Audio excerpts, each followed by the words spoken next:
आज का लेक्चर यहाँ से शुरू करते हैं हम लोग। ठीक है, सबसे पहले जो इम्पोर्टेंट टर्म सबको देखनी है, ये देखने के पहले मैं आपको बताता हूँ कि लास्ट लेक्चर में हमने क्या पढ़ा था।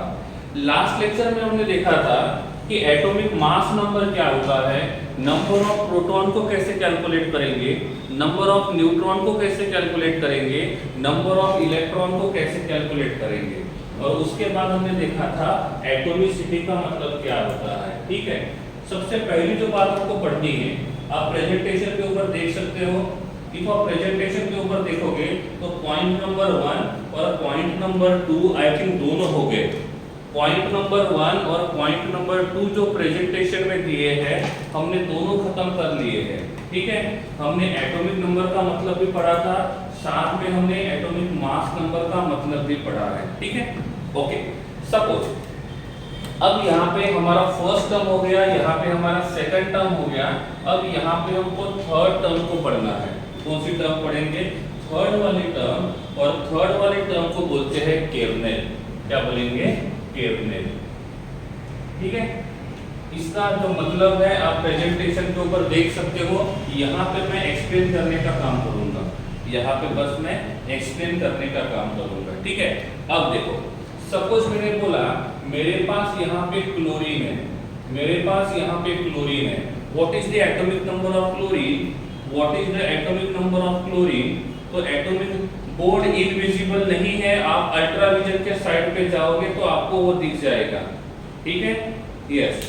कभी वो थोड़ी देर के लिए स्टफ होता है, लेकिन बाद में वो जो रहेगा वो क्लियर हो जाएगा, तो उसके लिए आप टेंशन मत लो। ठीक है, थोड़ी देर वेट करने का, क्लियर हो जाएगा। नहीं होता है तो आप मुझे बोल सकते हो, हम यहाँ से उस इशू को सॉल्व करने की कोशिश करेंगे। ठीक है, ओके। तो जब भी यहाँ पे क्लोरीन की बात करेंगे, एटॉमिक नंबर रहेगा 17, फर्स्ट शेल में रहेगा 2, सेकंड शेल में रहेगा 8, और थर्ड शेल में रहेंगे 7 इलेक्ट्रॉन्स।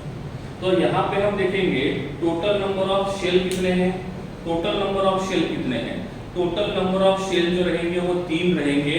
ये हमारा फर्स्ट शेल रहेगा, ये हमारा सेकंड शेल रहेगा, ये हमारा थर्ड शेल रहेगा। इसको हम बोलेंगे के शेल, इसको बोलेंगे एल शेल, और इसको बोलेंगे एम शेल। तो अब मुझे बताओ, के, एल और एम में से कौन सा शेल वैलेंस शेल रहेगा? के, एल और एम में से कौन सा शेल वैलेंस शेल रहेगा? तो यहाँ पे जो वैलेंस शेल रहेगा वो रहेगा थर्ड शेल। या तो आपका आंसर होना चाहिए थर्ड शेल, या तो आपका आंसर होना चाहिए एम शेल। ठीक है, तो ये जो रहेगा वो रहेगा वैलेंस शेल। अब मैंने आपको पूछा पेनल्टीमेट शेल कौन सा रहेगा? Which will be the penultimate shell? तो यहाँ पे हम पेनल्टीमेट शेल का मतलब होता है सेकंड लास्ट। ठीक है, तो ये लास्ट वाला है, ये सेकंड लास्ट वाला है, तो इस सेकंड लास्ट वाले शेल को हम बोलेंगे पेनल्टीमेट शेल, और सेकंड जो वाला शेल रहेगा ये रहेगा पेनल्टीमेट शेल। ठीक है, अब देखेंगे एंटी पेनल्टीमेट शेल। ये वैलेंस शेल है, ये पेनल्टीमेट शेल है, और ये एंटी पेनल्टीमेट शेल है। ठीक है, valence shell, penultimate shell and antepenultimate shell. ठीक है, अब केर्नेल का मतलब क्या होता है? केर्नेल का मतलब होता है the part of atom other than valence shell. क्या बोला मैंने? The part of atom other than valence shell. Suppose मैंने यहाँ पे ये न्यूक्लियस ड्रॉ किया, मैंने यहाँ पे न्यूक्लियस ड्रॉ किया, तो ये जो न्यूक्लियस रहेगा यहाँ पे प्रोटॉन और न्यूट्रॉन प्रेजेंट रहेंगे। न्यूक्लियस में कौन प्रेजेंट रहेगा? प्रोटॉन और न्यूट्रॉन। ये रहेगा हमारा फर्स्ट शेल, ये रहेगा सेकंड शेल, ये रहेगा थर्ड शेल। तो इस प्रकार से इसके पास 3 शेल है। पहले शेल में 2 इलेक्ट्रॉन, दूसरे शेल में 8 इलेक्ट्रॉन, और तीसरे शेल में 7 इलेक्ट्रॉन।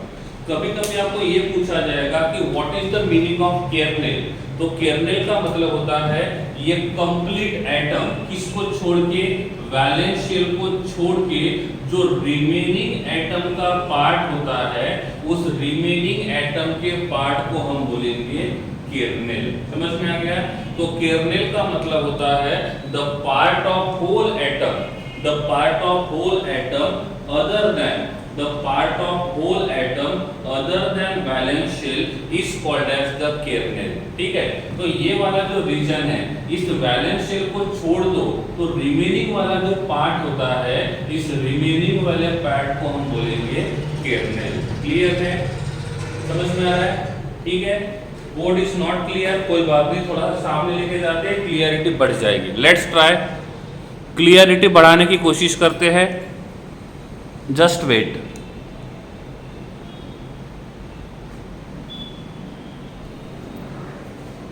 ठीक है, हाँ हो जाएगा अब, चलिए ठीक है, हाँ अब क्लियर है, अब क्लियर है, चलो ठीक है ना। ठीक है, तो यहाँ पे 3 शेल है और ये न्यूक्लियस है। तो अब मैंने पूछा यहाँ पे केर्नेल कौन है, केर्नेल कौन है? तो केर्नेल में कौन कौन आएगा? केर्नेल में सबसे पहले कौन आएगा? न्यूक्लियस। सबसे पहले कौन आएगा? न्यूक्लियस। उसके बाद यहाँ पे कौन सा शेल आएगा? यहाँ पे के शेल आएगा और एल शेल आएगा। तो इनको कलेक्टिवली हम बोलेंगे केर्नेल। क्या बोलेंगे? केर्नेल। ठीक है, क्लियर? ओके, चाहे वो इनकम्प्लीट हो या इनकम्प्लीट हो, चाहे ये लास्ट वाला शेल कंप्लीट हो या इनकम्प्लीट हो, हम लास्ट वाले शेल को छोड़ के जो रिमेनिंग पार्ट रहेगा उसको बोलेंगे केर्नेल। ठीक है, क्लियर? ओके, धैर्य, हमको रिमूव नहीं करना है, हमको रिमूव नहीं करना है इलेक्ट्रॉन, ना ही हमको इलेक्ट्रॉन्स ऐड करने हैं, बस हमको ये बताना है कि केर्नेल कौन सा पार्ट है। ठीक है, तो यहाँ पे केर्नेल में कौन कौन आएगा? न्यूक्लियस भी आएगा और के और एल शेल आएगा। सपोज मैं बात करता हूँ यहाँ पे फ्लोरीन की, मैं बात करता हूँ फ्लोरीन की, फर्स्ट शेल में 2 इलेक्ट्रॉन, सेकंड शेल में 7 इलेक्ट्रॉन। तो मुझे बताइए इसके केर्नेल में कौन कौन रहेगा? इसके केर्नेल में कौन कौन रहेगा? सबसे पहले केर्नेल में न्यूक्लियस तो रहेगा, केर्नेल में कौन रहेगा? न्यूक्लियस तो रहेगा, तो ये रहेगा न्यूक्लियस। इसके पास 2 शेल है, 2 में से कौन सा शेल जो रहेगा वो केर्नेल में इंक्लूड होगा? 2 में से कौन सा शेल जो रहेगा ये केर्नेल में इंक्लूड होगा? 2 में से ओनली के शेल जो रहेगा वो किसमें इंक्लूड होगा? केर्नेल में इंक्लूड होगा। समझ में आ रहा है? तो ओनली के शेल जो रहेगा वो क्या होगा? केर्नेल में इंक्लूड होगा। समझ में आ रहा है? ठीक है, चलिए आगे। तो केर्नेल का मतलब होता है the part of atom other than valence shell. तो उसके अंदर न्यूक्लियस भी आएगा और वैलेंस शेल को छोड़ दो तो बाकी सभी के सभी शेल वहां पे इंक्लूड होंगे। अब इसके ऊपर का क्वेश्चन क्या होगा वो बताता हूं मैं आपको। क्वेश्चन में पूछा जाएगा how many number of electrons are present in kernel of chlorine. Question पूछा गया how many total number of electrons are present in the kernel of chlorine. तो क्लोरीन के केर्नेल के पास टोटल नंबर ऑफ कितने इलेक्ट्रॉन्स रहेंगे? तो kernel में कौन कौन है? केर्नेल में के शेल है और एल शेल है। के शेल के पास 2 electron, L shell having 8 electrons, और दोनों को मिलाएंगे तो बन जाएगा 10। So total number of electrons in the kernel of chlorine will be 10। Now I am asking about how many number of total electrons are present in kernel of fluorine. How many total number of electrons are present in the kernel of fluorine? तो fluorine के kernel में total number of electrons कितने रहेंगे? 2 रहेंगे। ठीक है, जिन लोगों को केर्नेल का मतलब समझ में आ गया है वो हैंड रेज करेंगे, जिनको समझ में नहीं आया है वो अपना डाउट चैट बॉक्स में लिख सकते हैं। Be loyal, be loyal. Shantanu नहीं समझ में आया, ठीक है कोई बात नहीं। शंतनु देखो यहाँ पे टोटल कितने शेल है? 3, और साथ में कौन है? न्यूक्लियस। शंतनु सेंटर में न्यूक्लियस है, साथ में 3 शेल है। क्वेश्चन पूछा जाएगा केर्नेल का मतलब क्या है? क्वेश्चन पूछा जाएगा केर्नेल का मतलब क्या है? तो केर्नेल का मतलब होता है वैलेंस शेल को छोड़ दो, वैलेंस शेल को छोड़ दो। और रिमेनिंग वाला जो पार्ट रहेगा उसको हम बोलेंगे केर्नेल। क्या बोलेंगे? केर्नेल। ठीक है। अब देखो हुआ क्या, सपोज मैंने बोला यहाँ पे हमारे घर में ये मकान है, ये हमारा जो मकान है, इस मकान में टोटल 1 2 3 और 4 रूम है। क्या बोला? 4 रूम है। ठीक है, 4 रूम। और ये हमारा किचन है, ये घर का किचन है। ठीक है, तो ये हमारा घर के फ्रंट साइड है, ये हमारे घर का बैक साइड है। अब मैंने पूछा पूरे घर में कितने रूम्स है? How many rooms are there? Shantanu and Rani, Shantanu and Rani, how many rooms are there? How many rooms are there total? Total number of rooms are 4। ठीक है, 1 2 3 और 4, और फोर्थ वाला जो रूम रहेगा उसको हम यूज कर रहे हैं एज अ किचन करके। तो फोर्थ वाला जो रूम रहेगा उसको हमने एज अ किचन करके यूज किया। ठीक है। अब मैं बोलता हूँ केर्नेल में कितने रूम्स आते हैं, और मैंने केर्नेल का डेफिनेशन बता दिया, the rooms other than kitchen. तो केर्नेल का डेफिनेशन क्या बनाया मैंने यहाँ पे? केर्नेल का डेफिनेशन बनाया rooms other than kitchen, rooms other than kitchen. तो मुझे बताइए किचन के रूम्स के अलावा कितने रूम्स और हैं? किचन के रूम्स के अलावा कितने रूम्स और है? कितने रूम्स और है? 3 रूम्स और है। तो इसीलिए यहाँ पे जो केर्नेल रहेगा इसमें 1 2 और 3 इंक्लूड होगा। किसको इंक्लूड नहीं किया? हमने किचन को इंक्लूड नहीं किया। तो केमिस्ट्री में केर्नेल का मतलब होता है न्यूक्लियस, और न्यूक्लियस रहेगा, और जो वैलेंस शेल रहेगा उसको छोड़ देंगे हम लोग। ठीक है। अब देखो शंतनु एंड रानी, यहाँ पे ये न्यूक्लियस है, और 1 2 और 3 शेल है। कितने शेल है? 3। अब मैंने बोला केर्नेल का मतलब होता है ये पूरा एटम एज इट इज रहेगा, बस वैलेंस शेल को छोड़ देना है, वैलेंस शेल को छोड़ देना है। ठीक है। Other than valence shell, other than valence shell जो भी कुछ होता है वो kernel, other than valence shell जो भी कुछ होता है उसको बोलेंगे kernel. Rani and Shantanu, valence shell को छोड़ दो तो रिमेनिंग जो पार्ट रहेगा उसको बोलेंगे केर्नेल। ठीक है। तो केर्नेल में कौन आएगा? ये फर्स्ट वाला शेल आएगा, ये सेकंड वाला शेल आएगा, और साथ में कौन आएगा? न्यूक्लियस। और इसीलिए केर्नेल में हमने किसको इंक्लूड किया? न्यूक्लियस। फर्स्ट सेकंड और थर्ड में से थर्ड वाला शेल वैलेंस शेल है, इसलिए वैलेंस शेल को निकाल दिया, तो 2 शेल बचे, एक रहेगा K और दूसरा रहेगा L। तो वैलेंस शेल को छोड़ दो और रिमेनिंग वाला जो पोर्शन होता है उसको बोलेंगे हम लोग kernel. Shantanu and Rani, clear?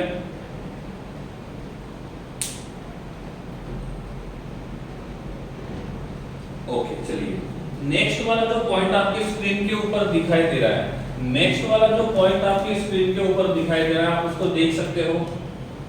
उसमें लिखा हुआ है आइसोटोप। तो नंबर 4 वाला जो पॉइंट है, नंबर 4 वाला जो पॉइंट है, उस नंबर 4 वाले पॉइंट को हम बोलेंगे instead of valence shell can we say last shell is not included in kernel? Yes, चलेगा विश्वा, वो भी चलेगा। ठीक है, ओके। तो नंबर 4 वाला जो है उसका मतलब होता है आइसोटोप। क्या होगा? आइसोटोप। ठीक है। अब आइसोटोप का मतलब क्या होता है वो देखेंगे। आइसोटोप का मतलब क्या होता है वो देखेंगे। आइसोटोप का मतलब होता है same Z but different A। क्या लिखा हुआ है? आइसोटोप का मतलब होता है same value of Z, same value of Z and different value of A। Do you know meaning of Z? Do you know meaning of Z? Z का मतलब होता है एटॉमिक नंबर और A का मतलब होता है एटॉमिक मास नंबर। तो जहां पे एटॉमिक नंबर सेम है और एटॉमिक मास नंबर डिफरेंट है उनको बोलेंगे आइसोटोप। सपोज मैंने यहाँ पे एग्जांपल 1 लिखा, carbon atomic number 6, atomic mass number 12। यहाँ पे लिखा मैंने nitrogen atomic number 7 and atomic mass number is 14। क्या इन दोनों का एटॉमिक नंबर सेम है? क्या इन दोनों का एटॉमिक नंबर सेम है? क्या इन दोनों का Z का वैल्यू सेम है या डिफरेंट है? इन दोनों का z का वैल्यू सेम है या डिफरेंट है? इन दोनों का z का वैल्यू कैसा है? डिफरेंट है। इन दोनों का z का वैल्यू डिफरेंट है। इन दोनों का z का वैल्यू डिफरेंट है। यहाँ पे कार्बन का z का वैल्यू 6 है और नाइट्रोजन का z का वैल्यू कितना है? 7 है। दोनों के दोनों सेम नहीं है, दोनों के दोनों डिफरेंट है। अब मैंने पूछा यहाँ पे जो a का वैल्यू है वो सेम है या डिफरेंट है? इन दोनों का जो a का वैल्यू है वो सेम है कि डिफरेंट है? इन दोनों का a का जो वैल्यू है वो सेम है कि डिफरेंट है? वो क्या रहेगा? डिफरेंट। ठीक है। आइसोटोप का डेफिनेशन क्या है? आइसोटोप का डेफिनेशन है जिनका एटॉमिक नंबर सेम रहेगा और जिनका एटॉमिक मास नंबर डिफरेंट रहेगा उसको हम बोलेंगे आइसोटोप। उसको हम बोलेंगे आइसोटोप। तो क्या मैं इन दोनों को आइसोटोप बोल सकता हूँ? बिल्कुल नहीं। क्यों नहीं बोलेंगे? क्योंकि इन दोनों का एटॉमिक नंबर भी डिफरेंट है और एटॉमिक मास नंबर भी डिफरेंट है। सपोज नंबर 2, यहाँ मैंने लिखा कार्बन C12 और यहाँ लिखा मैंने कार्बन C13। ओके, यहाँ पे दो को यूज किया, दोनों के दोनों कार्बन है।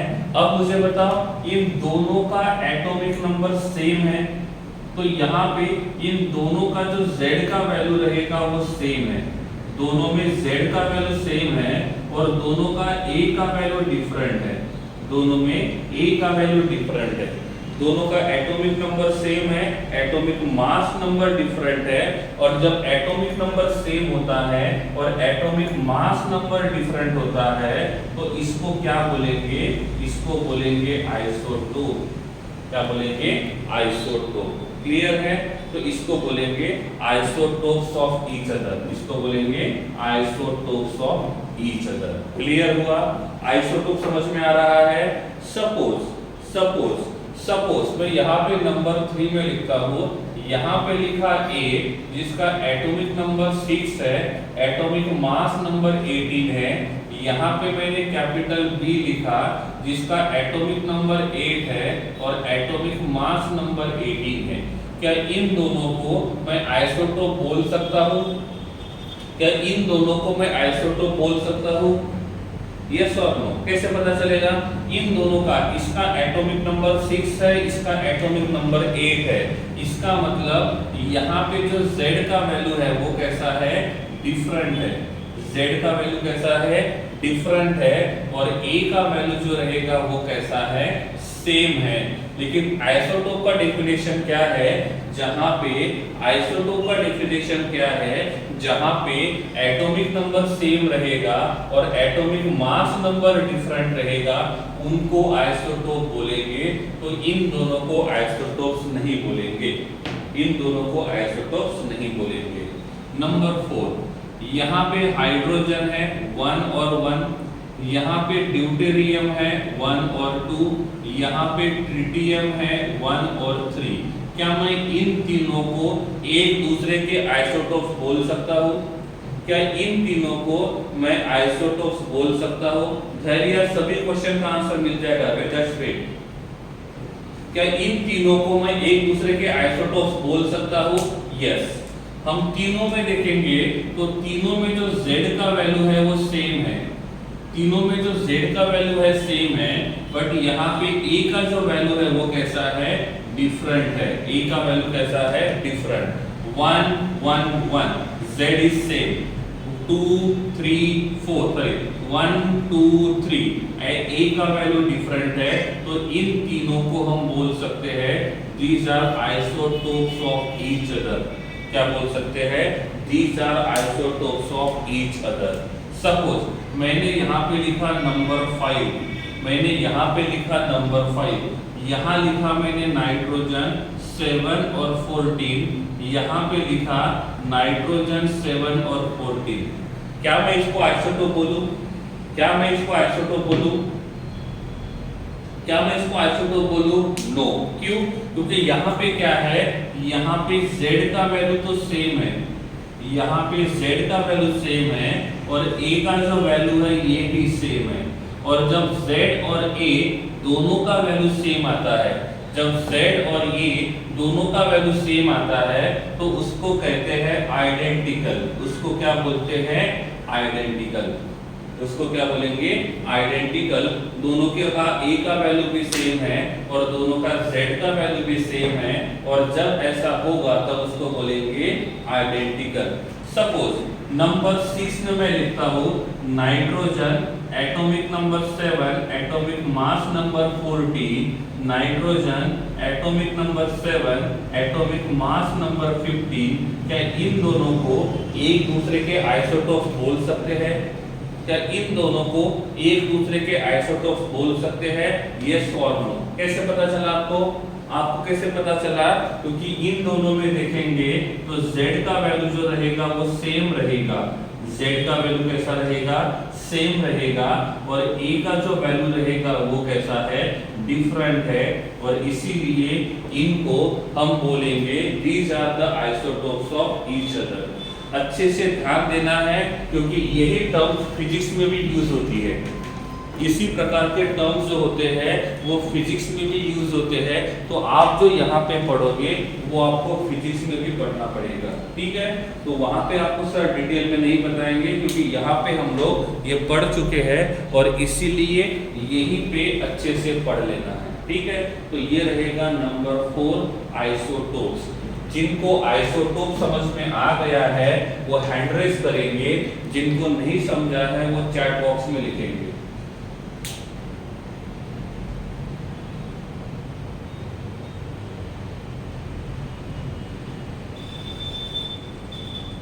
ठीक है, चलिए यहाँ पे हम आइसोटोप का एंड करते हैं। This is the end of isotope. This is the end of isotope, ठीक है? अब नेक्स्ट वाली जो टर्म है वो अभी आपके स्क्रीन के ऊपर है। अब देख लो, नेक्स्ट वाली जो टर्म है वो अभी आपके स्क्रीन के ऊपर है।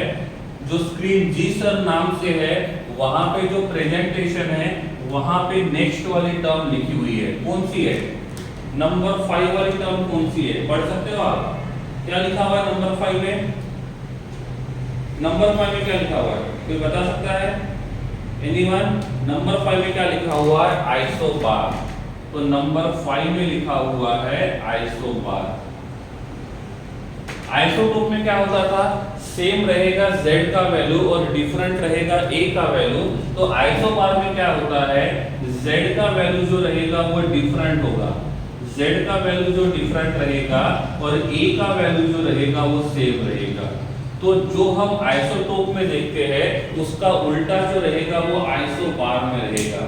तो जो आइसोटोप में होता है उसका उल्टा जो रहेगा वो आइसोबार में होगा। एग्जांपल नंबर 1, यहाँ पे लिखा मैंने A, atomic number is 9, atomic mass number is 20। यहाँ पे मैंने लिखा B, atomic number is 10 and atomic mass number is 22। इसको मैं क्या बोलूं? आइसोटोप बोलेंगे, आइसोबार बोलेंगे या नन ऑफ दीज? इसको क्या बोलूं? आइसोटोप बोले, आइसोबार बोले या none of these? None of these. कैसे पता चला? क्योंकि इसमें देखेंगे तो Z का वैल्यू कैसा है? यहाँ पे Z का वैल्यू डिफरेंट है, दोनों डिफरेंट है। यहाँ पे A का वैल्यू देखेंगे तो A का वैल्यू भी डिफरेंट है, और जब दोनों के दोनों डिफरेंट रहेंगे तो वो आइसोबार नहीं होगा। आइसोबार के लिए क्या होगा? आइसोबार का मतलब होता है जिसका एटॉमिक नंबर डिफरेंट है और एटॉमिक मास नंबर सेम है। जिसका एटॉमिक नंबर डिफरेंट है और एटॉमिक मास नंबर सेम है, ठीक है? नंबर 2, यहाँ पे लिखा मैंने D और यहाँ पे लिखा मैंने F।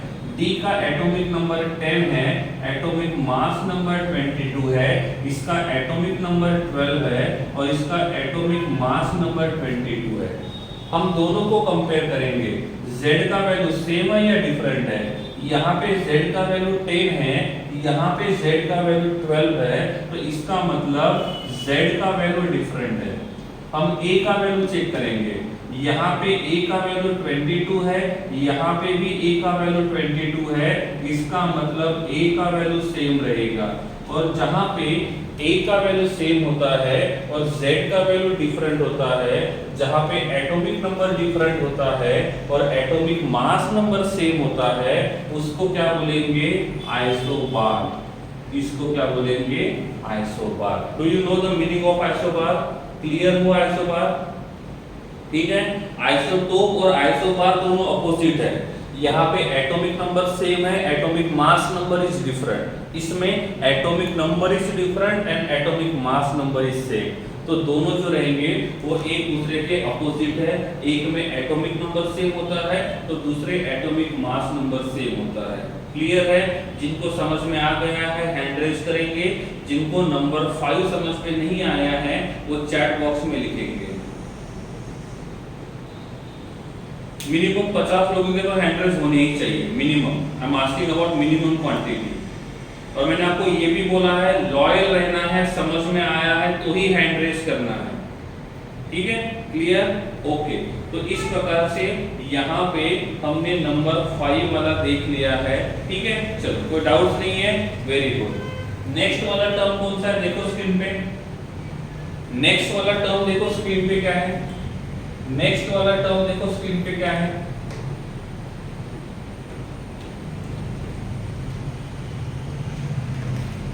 नेक्स्ट वाला टर्म क्या है? आइसोटोन। क्या लिखा हुआ है? आइसोटोन। ठीक है? आइसोटोन का डेफिनेशन क्या है देखो। आइसोटोन का मतलब क्या लिखा हुआ है? आइसोटोन का मतलब लिखा हुआ है सेम नंबर ऑफ न्यूट्रॉन्स होने चाहिए। क्या होने चाहिए? सेम नंबर ऑफ न्यूट्रॉन्स होने चाहिए। ठीक है? अब हमको न्यूट्रॉन्स कैलकुलेट करना होगा। हम तीनों कैलकुलेट करते हैं, प्रोटॉन भी कैलकुलेट करेंगे, इलेक्ट्रॉन भी कैलकुलेट करेंगे और न्यूट्रॉन भी कैलकुलेट करेंगे। ठीक है?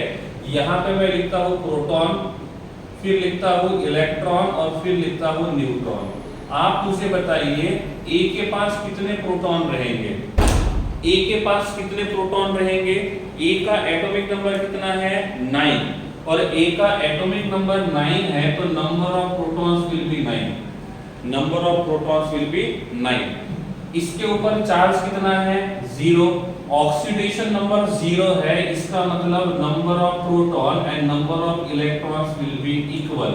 सो नंबर ऑफ इलेक्ट्रॉन्स भी रहेंगे 9। नंबर ऑफ इलेक्ट्रॉन्स भी रहेंगे 9।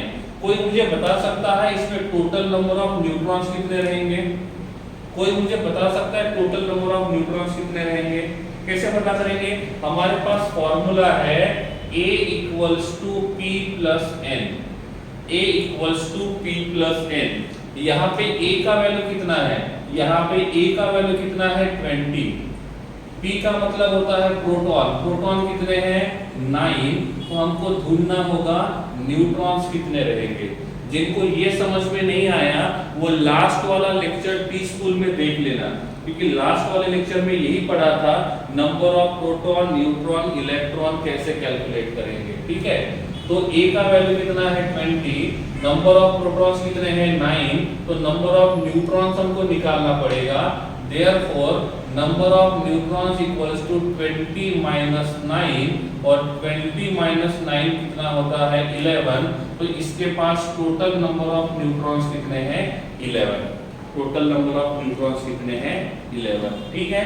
वैष्णवी बेटा गलत हुआ था आपका, अभी ध्यान दो इधर। ठीक है? चलिए आगे। Vaishnavi clear? Okay, very good. अब बाद में करेक्ट किया आपने। हाँ, अब मुझे बताओ B के पास प्रोटॉन कितने हैं? B के पास प्रोटॉन कितने हैं? B के पास नंबर ऑफ प्रोटॉन रहेंगे 10। इसके ऊपर कोई चार्ज नहीं है, सो नंबर ऑफ इलेक्ट्रॉन्स भी रहेंगे 10। अब इस B के पास नंबर ऑफ न्यूट्रॉन्स कितने रहेंगे? B के पास नंबर ऑफ न्यूट्रॉन्स कितने रहेंगे? सेम फॉर्मूला यूज करेंगे। कौन सा? A equals to P plus N। कौन सा फॉर्मूला यूज करेंगे? A equals to P plus N। जब A equals to P plus N देंगे, A का वैल्यू 22 है, P का वैल्यू 10 है, तो N का वैल्यू ढूंढना होगा। तो यहाँ पे जो N का वैल्यू है वो कितना है? 12। क्या इनके पास नंबर ऑफ न्यूट्रॉन सेम है? क्या इनके पास नंबर ऑफ न्यूट्रॉन सेम है? जी नहीं, इनके पास नंबर ऑफ न्यूट्रॉन सेम नहीं है। और इनके पास नंबर ऑफ न्यूट्रॉन सेम नहीं है और इसीलिए इनको हम आइसोटोन कंसीडर नहीं करेंगे। इनको हम लोग आइसोटोन कंसीडर नहीं करेंगे। Number 2 example. नंबर 2 एग्जांपल यहां पे मैं लेता हूं silicon. Silicon atomic number is 14, atomic mass number is 30 लेते हैं। Atomic mass number is 30।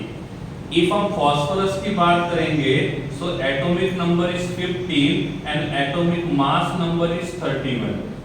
Atomic mass number is 31। तो ये है एटॉमिक नंबर और एटॉमिक मास नंबर, ठीक है। अब सबसे पहले ढूंढेंगे प्रोटॉन, उसके बाद ढूंढेंगे इलेक्ट्रॉन्स और उसके बाद ढूंढेंगे न्यूट्रॉन्स। सिलिकॉन के पास टोटल नंबर ऑफ प्रोटॉन्स कितने होने चाहिए? Number of protons will be 14। Charge 0 है, इसका मतलब इलेक्ट्रॉन्स रहेंगे 14। कोई मुझे बता सकता है सिलिकॉन के पास नंबर ऑफ न्यूट्रॉन्स कितने रहेंगे? कोई मुझे बता सकता है सिलिकॉन के पास न्यूट्रॉन्स कितने रहेंगे? तो सिलिकॉन के पास जो न्यूट्रॉन्स है उनका क्वांटिटी कितना रहेगा? That will be 16। That will be 16. The quantity of neutron which are present are 16. Very good. आप लोगों के सही आंसर्स आ रहे हैं.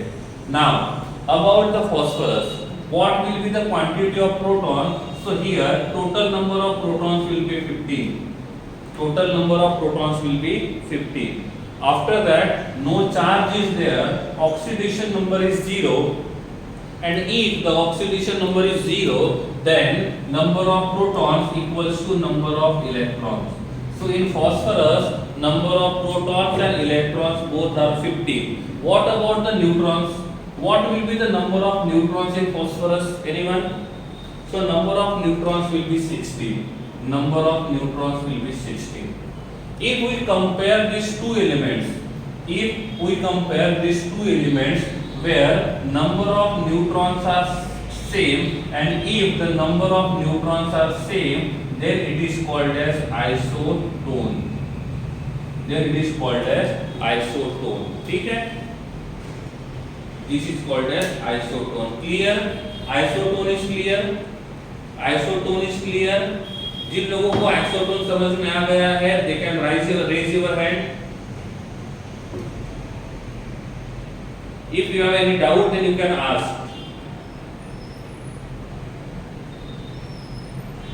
If you have any doubts, then you can ask in chat box. Write your doubt in chat box. Isotone, if you understood properly, then raise your hand.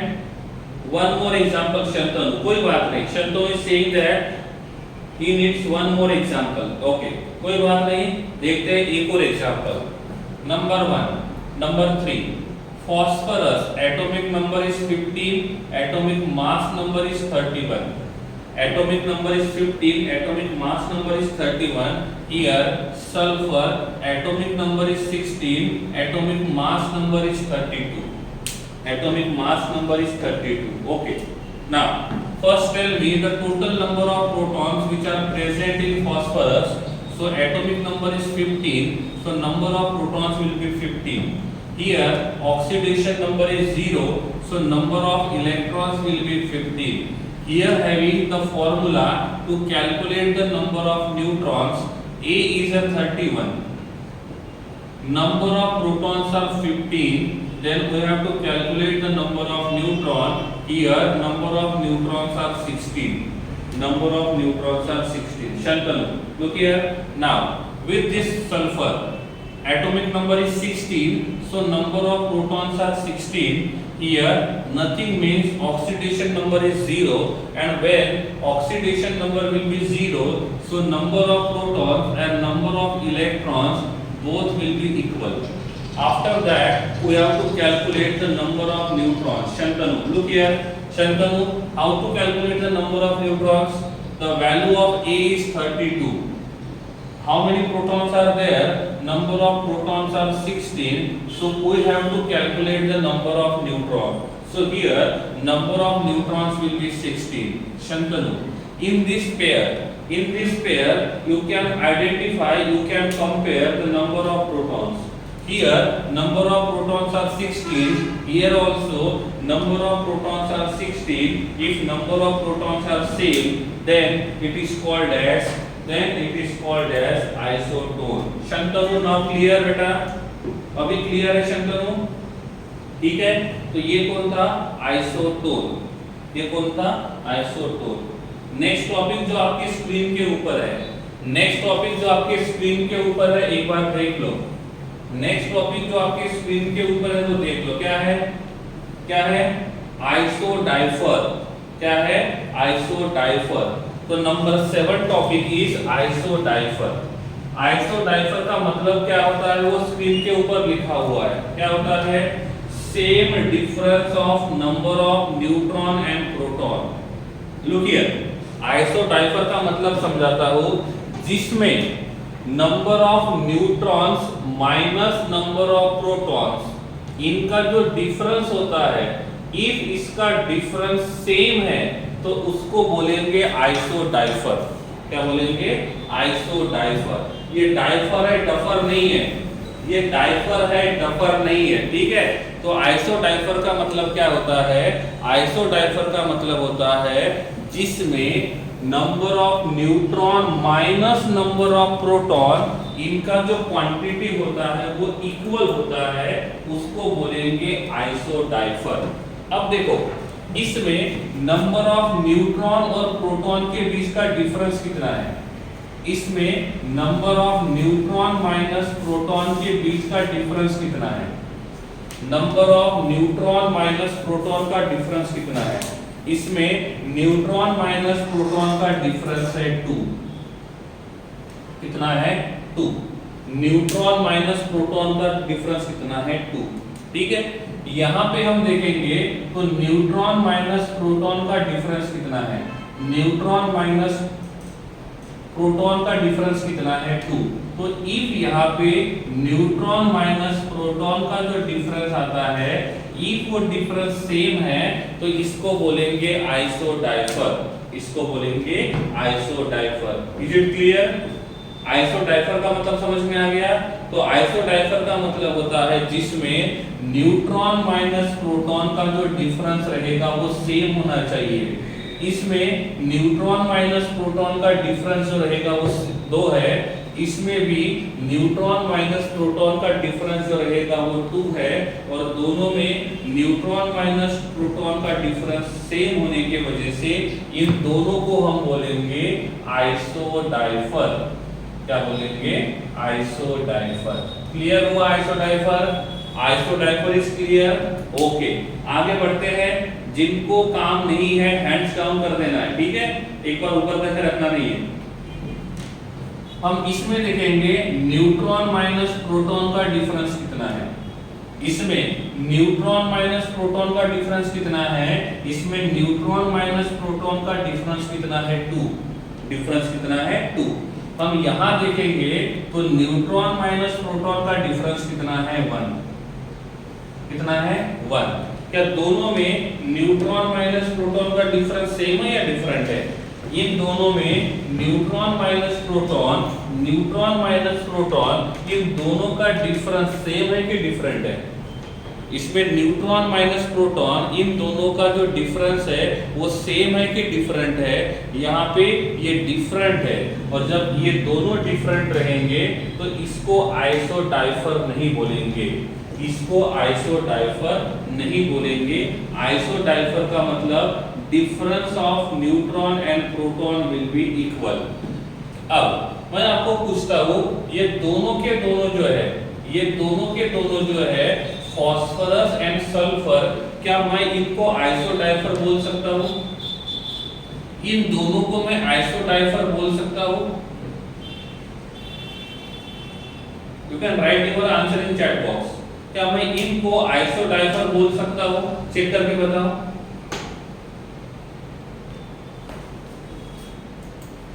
No. कैसे पता चला आपको? कैसे पता चला? इसमें neutron minus proton, neutron minus proton का value कितना है? 1। न्यूट्रॉन माइनस प्रोटॉन का वैल्यू कितना है? 1। ठीक है, क्लियर? ओके, ठीक है ना? क्लियर। यहां हम देखेंगे तो इसमें क्या होगा?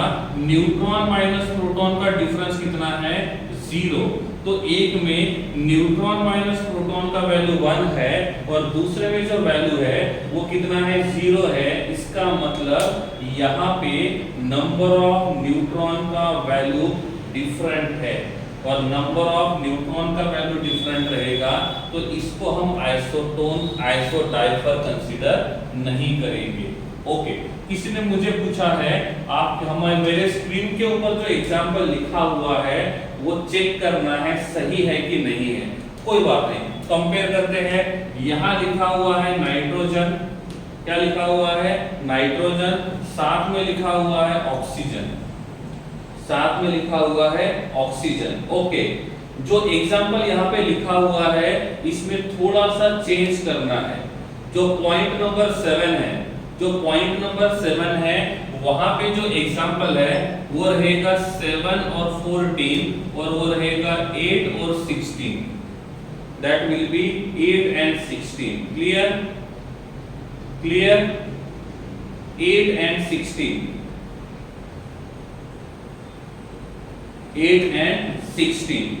तो स्क्रीन में जो एग्जांपल दिया हुआ है पॉइंट नंबर 7 में वहां पे राइटिंग मिस्टेक है, उसमें ऑक्सीजन 15 नहीं आना चाहिए, उसमें ऑक्सीजन 8 आना चाहिए। ऑक्सीजन कितना आना चाहिए 8 आना चाहिए। ठीक है, क्लियर। ओके, अब ये देखेंगे इसमें न्यूट्रॉन माइनस प्रोटॉन का वैल्यू सेम है कि डिफरेंट है। पहले मुझे ये बताओ नाइट्रोजन के पास प्रोटॉन कितने रहेंगे 7, नाइट्रोजन के पास इलेक्ट्रॉन्स कितने रहेंगे 7, और नाइट्रोजन के पास न्यूट्रॉन्स कितने रहेंगे 7। तो न्यूट्रॉन माइनस प्रोटॉन का वैल्यू कितना आएगा 0। न्यूट्रॉन माइनस प्रोटॉन का वैल्यू आएगा 0। आगे बढ़ते हैं। Oxygen, number of protons will be 8, number of electrons will be 8 and number of neutrons will be 8। तो ऑक्सीजन में इलेक्ट्रॉन, प्रोटॉन और न्यूट्रॉन इन सब का वैल्यू सेम रहेगा, तो इसका मतलब इसमें न्यूट्रॉन माइनस प्रोटॉन का वैल्यू 0 है। यहाँ पे न्यूट्रॉन माइनस प्रोटॉन का वैल्यू 0 है, इसमें भी न्यूट्रॉन माइनस प्रोटॉन का वैल्यू 0 है, और दोनों का वैल्यू सेम है, और जिसमें दोनों का वैल्यू सेम आता है उसको हम बोलते हैं आइसोडाइफर, उसको हम बोलेंगे आइसोडाइफर। तो नंबर 7 इज आइसोडाइफर। प्रेजेंटेशन में थोड़ी सी मिस्टेक है, मिस्टेक कहाँ पे है वो बता देता हूँ। यहाँ पे जो 15 लिखा हुआ है इस 15 के जगह 8 लिखना है, that is the typing mistake. Clear है, क्लियर है। 1 2 3 4 5 6 7 7 पॉइंट मैंने आपको बोले हैं, क्या सातों के सातों पॉइंट क्लियर है? क्या सातों के सातों पॉइंट क्लियर है? इफ यस तो हैंड रेज करना है, नहीं तो चैट बॉक्स में डाउट पूछना है।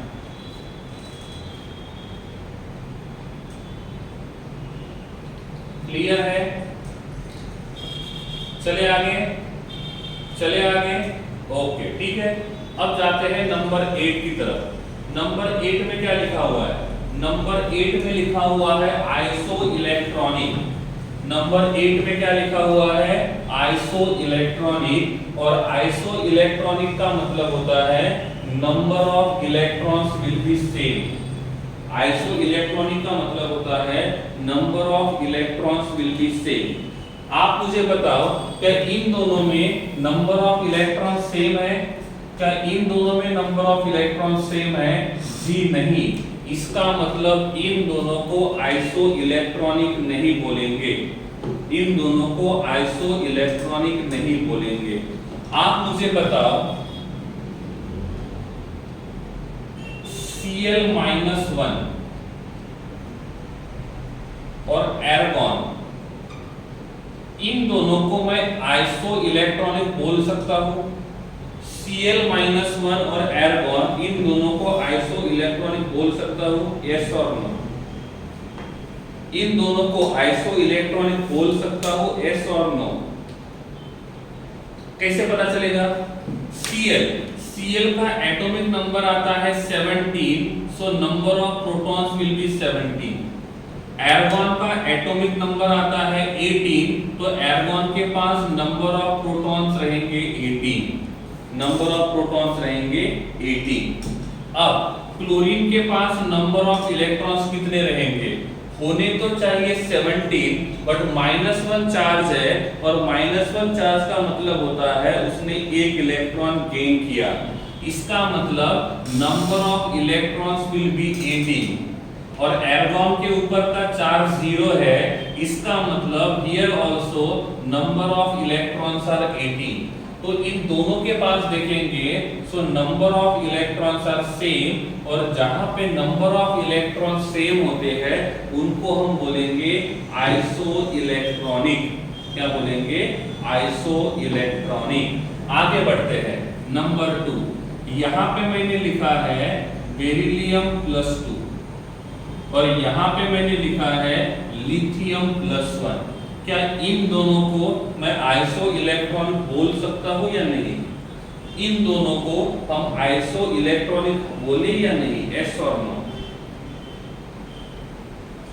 इन दोनों को आइसो इलेक्ट्रॉनिक बोल सकते हैं या नहीं? Beryllium +2 and lithium +1. Okay. Some are saying yes, some are saying no. Some are saying yes, some are saying no. Okay, let's check. Here, so how many number of protons will be there with beryllium? How many number of protons will be there with beryllium? The atomic number of beryllium is atomic number of beryllium is 4, so number of proton will be 4. According to rule, number of electrons will be 2. Number of electrons will be 2. Number of electrons will be 2. Why number of electrons are 2? Because protons are 4, so electron must be 4. But here charge is +2 and the meaning of +2 is loss of 2 electrons. So after the loss of 2 electrons, the total number of electrons will be 2. Here number of protons will be, what is the atomic number of lithium? What is the atomic number of lithium? The atomic number of lithium is 3, so number of protons will be 3. Number of protons will be 3. ठीक है?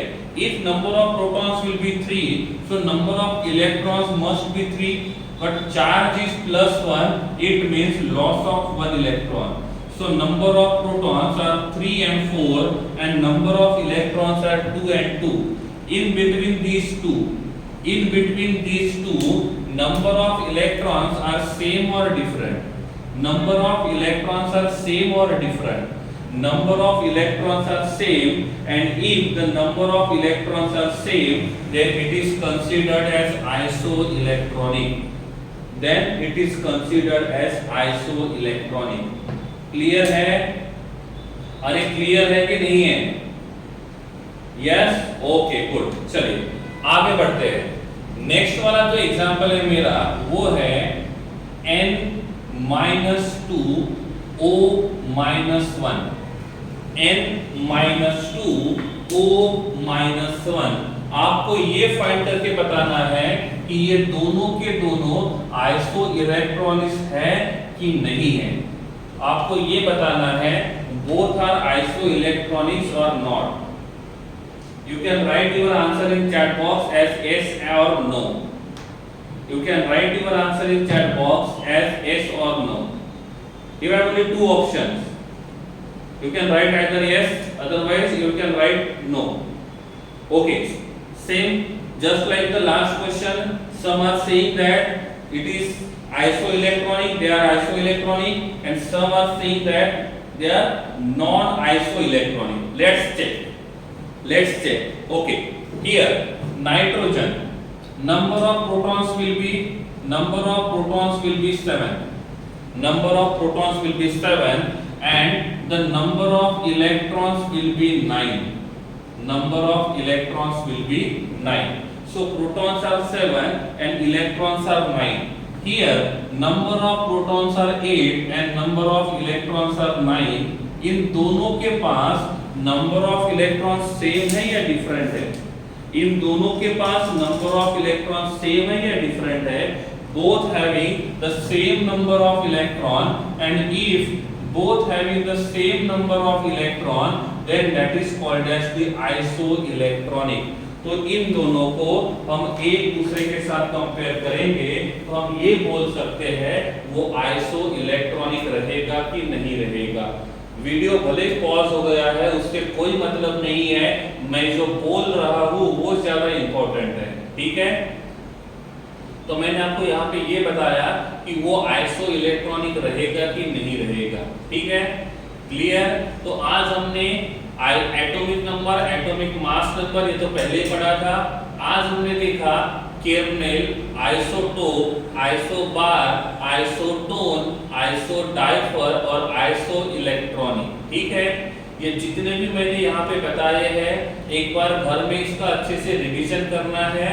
कुछ doubts होते हैं तो आप मुझे पूछ सकते हो, अदरवाइज आप लाइव आओगे तो भी आप पूछ सकते हो, ठीक है। चलिए फिर आज के लिए इतना ही, मिलते हैं नेक्स्ट क्लास में। Thank you so much.